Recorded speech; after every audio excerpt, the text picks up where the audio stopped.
Hello friend, this is Rahul. Welcome to my YouTube channel वत्साइयस। आपके अपने चैनल वत्साइयस में आपका हार्दिक स्वागत है। पिछले वीडियो में हमने फिरोज शाह तुगलक के बारे में स्टार्टिंग किया था और उसके बारे में उसका जीवन परिचय पढ़ा था और उसके द्वारा किए गए कुछ कार्य पढ़े थे। तो उसी के आगे आज हम कंटिन्यू करेंगे। काफ़ी बड़ा वीडियो बन जाता फिरोज शाह तुगलक पे, इसलिए हमने इसको 2 पार्ट में तोड़ दिया है। तो आज दूसरा पार्ट स्टार्टिंग करेंगे फिरोज शाह तुगलक के अन्य कार्य। तो आइए चलते हैं, देखते हैं।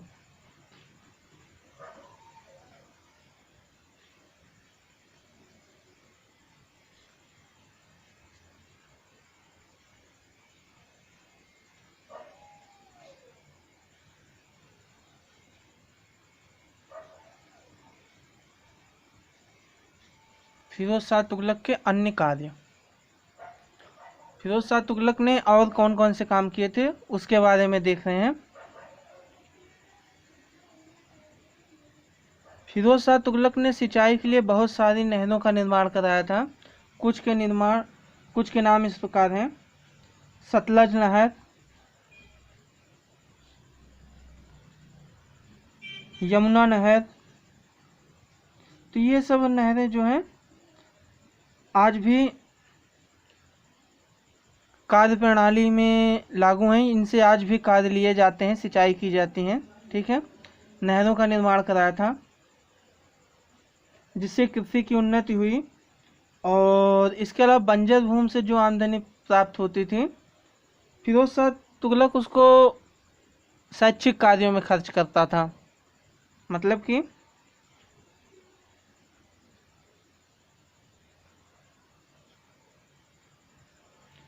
कृषि तो होती थी नहरों से, इसके अलावा कुछ भूमि जो बंजर बच जाती थी उस बंजर भूमि को भी उपयोग में ले लेता था। उससे जो आमदनी हो जाती थी उससे शैक्षिक कार्यों को कराया जाता था। फिर बंजर भूमि से जो आमदनी होती थी उसको फिरोज शाह तुगलक शैक्षिक कार्यों में उपयोग लाता था। इसके अलावा फिरोज शाह तुगलक ने सरायों, जलाशयों, बगीचों और पुलों का निर्माण कराया था। ठीक है, बहुत सारे।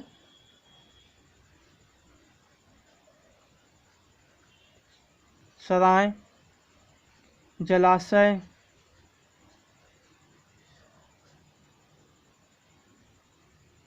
अस्पताल,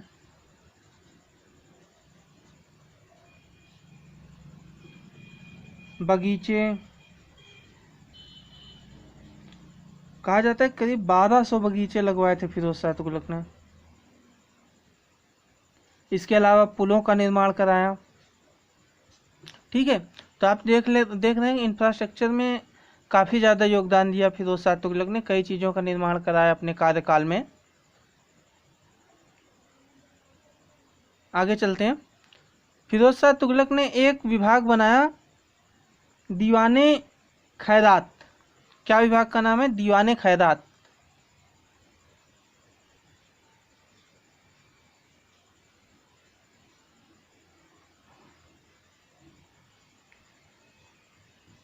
ये जो दीवाने खैरात था इससे विधवाओं, अनाथों और लड़कियों का विवाह कराया जाता था इस दीवाने खैरात विभाग के द्वारा। ठीक है, किसका किसका लिख दे रहा हूँ। विधवाओं, अनाथों और लड़कियों, इन सब की शादियां कराई जाती थी इस विभाग के द्वारा। आगे चलते हैं। क्लियर है इतना? इसने रोजगार कार्यालय भी बनवाया था।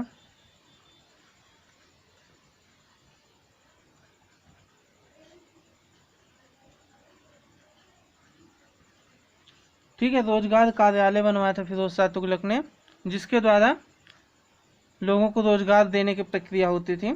ठीक है,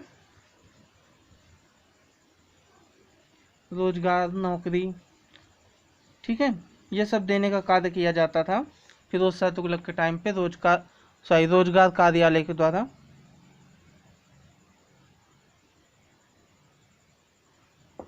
आगे चलते हैं, इतना क्लियर है। इसने एक और विभाग का गठन किया, दीवाने बंदगान।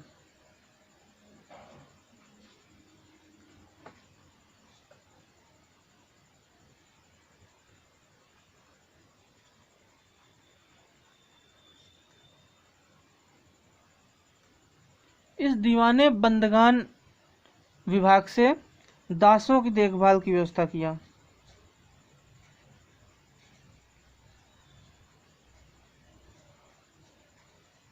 क्लियर है? दीवाने बंदगान, इससे इस विभाग के द्वारा दासों की देखभाल की व्यवस्था किया फिरोज शाह तुगलक ने। और सैन्य विभाग की बात की जाए तो इसने सैनिकों को जो वेतन दिया जाता था, उनको सैलरी जो दी जाती थी, उसको जागीर के रूप में दिया।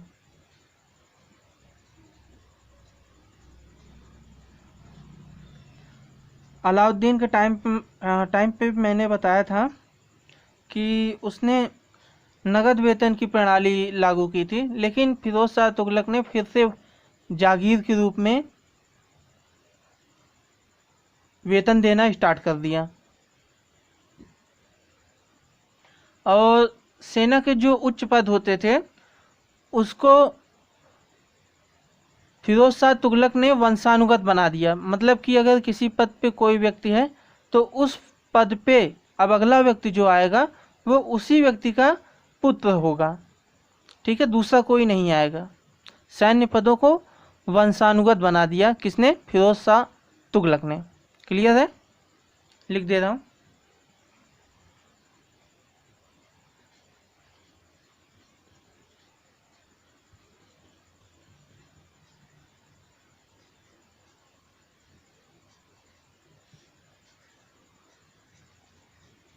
ठीक है, सैन्य पदों को वंशानुगत बना दिया।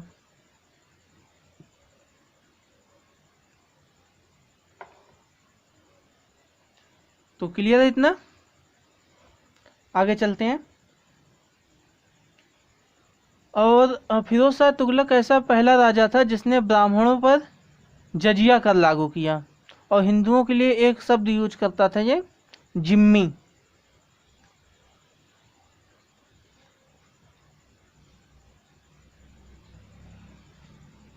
हिंदुओं को जिम्मी कहता था।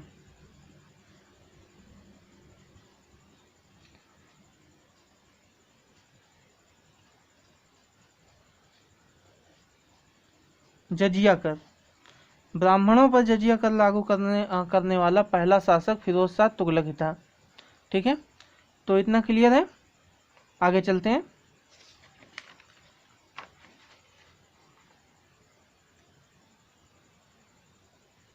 एक चीज मैंने पिछले वीडियो में बताया था कि नगरकोट का जो ज्वालामुखी मंदिर था, इसने उसको नष्ट कर दिया था। तब ज्वालामुखी मंदिर से जो ग्रंथ आदि लूटे गए थे, जो ग्रंथ मिले थे फिरोज शाह तुगलक को, उस ग्रंथों का उसने अनुवाद कराया। और किस भाषा में अनुवाद कराया? फारसी में। ठीक है, किस भाषा में? फारसी में अनुवाद कराया।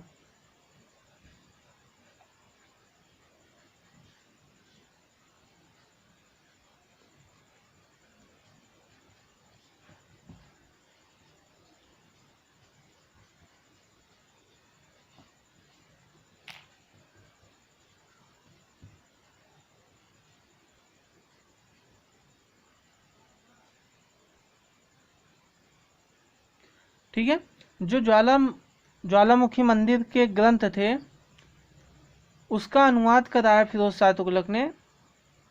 किस भाषा में? फारसी में। ठीक है, अब फारसी में अनुवाद तो करा दिया, कुछ नाम भी रखा होगा।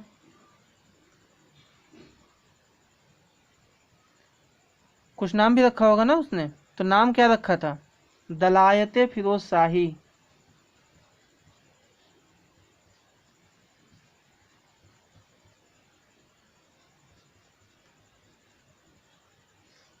ठीक है, ये नाम रखा था उसने।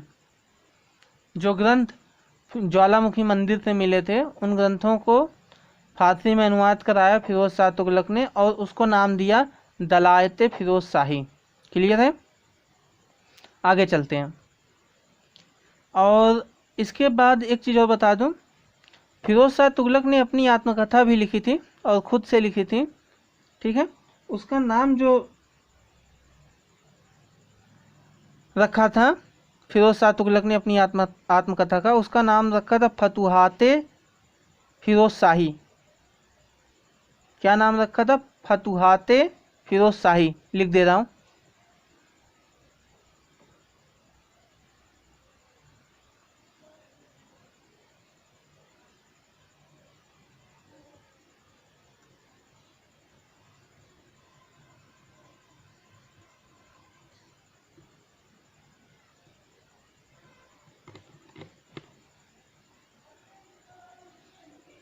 क्लियर है, फतुहाते फिरोज शाही।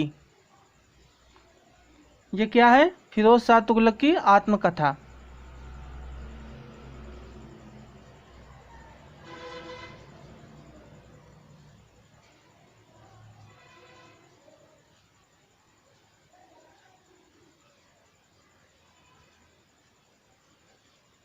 ठीक है, फतुहाते फिरोज शाही बनाया, सॉरी, फतुहाते फिरोज शाही लिखा था आत्मकथा फिरोज शाह तुगलक ने।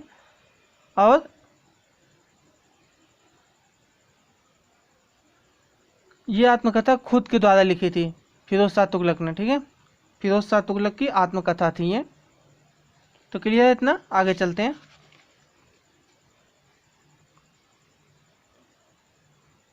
फिरोज शाह तुगलक ने कुछ सिक्के चलाए थे, क्वाइंस। ठीक है, और उसने किस धातु के सिक्के चलाए?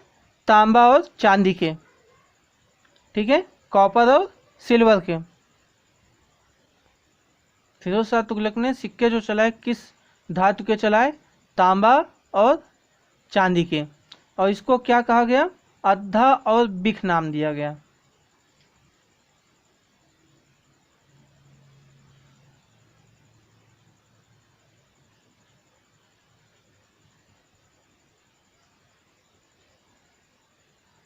ठीक है, अद्धा और बिख नाम दिया गया। तांबा और चांदी के अलग अलग अलग धातु से नहीं बनते थे, तांबा और चांदी मिलाकर बनाए जाते थे ये सिक्के। ठीक है,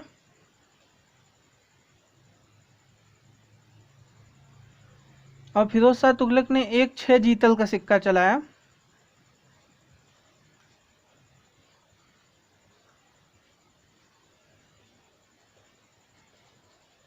उस सिक्का का नाम रखा ससगानी।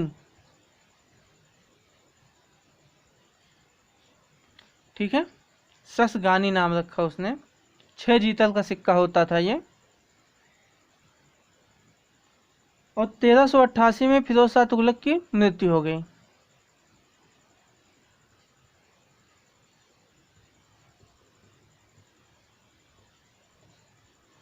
क्लियर है,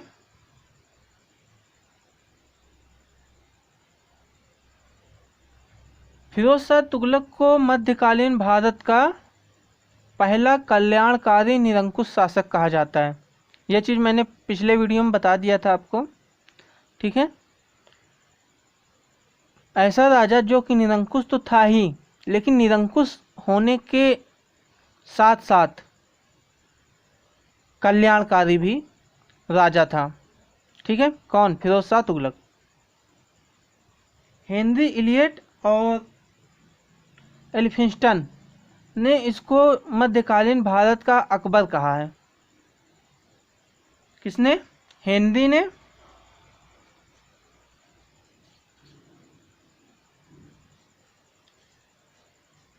एल्फिंस्टन ने। ठीक है, हेनरी और एल्फिंस्टन ने इसको कहा है मध्यकालीन भारत का अकबर।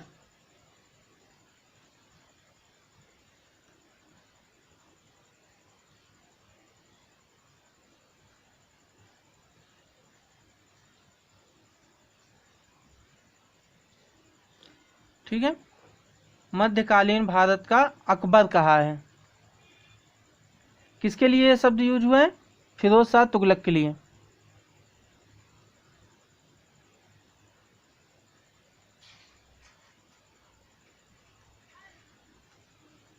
ठीक है, फिरोज शाह तुगलक की मृत्यु हो गई थी 1388 में। इसके बाद फिरोज शाह तुगलक के बाद शासक आया था नसीरुद्दीन महमूद। ठीक है, ये अंतिम शासक था तुगलक वंश का। हालांकि काफ़ी कमज़ोर शासक था। उसके समय में आक्रमणकारी आया था तैमूर लंग। तैमूर ने 1398 में दिल्ली सल्तनत पर आक्रमण किया था। दिल्ली पर खासकर उसने आक्रमण किया था और दिल्ली में काफ़ी ज़्यादा हत्याएं और लूटपाट किया था तैमूर लंग ने। ठीक है, इसको आगे हम पढ़ेंगे।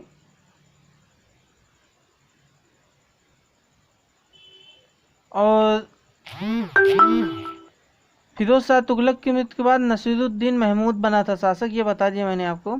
और उसी कालखंड में एक और महत्वपूर्ण घटना घटी थी, वो था जौनपुर जो राज्य था या प्रांत था उस समय, उसको स्वतंत्र करा लिया गया था। किसने कराया था? मलिक सरवर नाम का एक हिजड़ा था। ठीक है,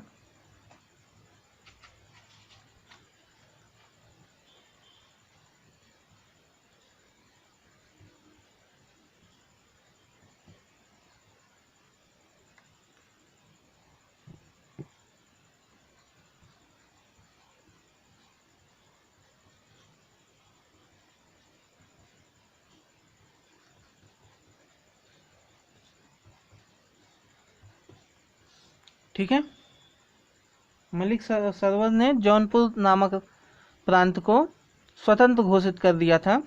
ठीक है, तो ये था फिरोज शाह तुगलक का जो रेस्ट पार्ट था, बाकी बचा हुआ पार्ट उसको मैंने आज बता दिया। तो अगले वीडियो में जो थोड़ा बहुत बचा हुआ है, यानी कि गयासुद्दीन तुगलक से लेकर फिरोज शाह तुगलक तक और फिरोज शाह तुगलक के बाद भी थोड़ा बहुत पार्ट, तो उसके पीछे का बैकग्राउंड, पीछे की जो घटनाएं थी उस कालक्रम की, उसके बारे में डिटेल में पढ़ेंगे।